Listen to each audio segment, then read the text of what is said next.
في أكلات بتتولد من وصفة متحضرة ومحسوبة، وفي أكلات تانية بتطلع كده بالصدفة من موقف بسيط بس بتعيش سنين.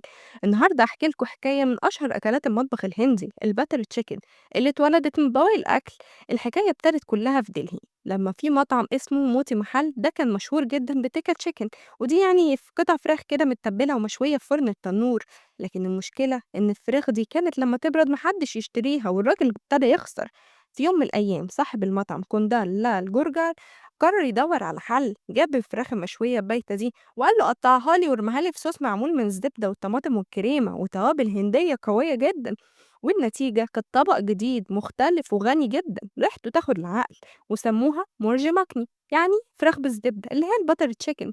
ومن هنا الباتر تشيكن سافرت من كل بلاد العالم وبقت موجودة في كل مطعم هندي بره الهند، وبقت ملهمة لعشرات الوصفات التانية زي تكة مسالة مثلا.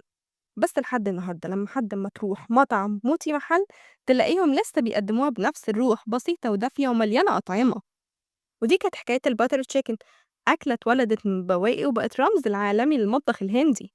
لحد ما تجرب بقى الباتر تشيكن، ما تعمل لايك وسبسكرايب، واستنونا بكرة في حكاية جديدة من الأكلة وما فيها.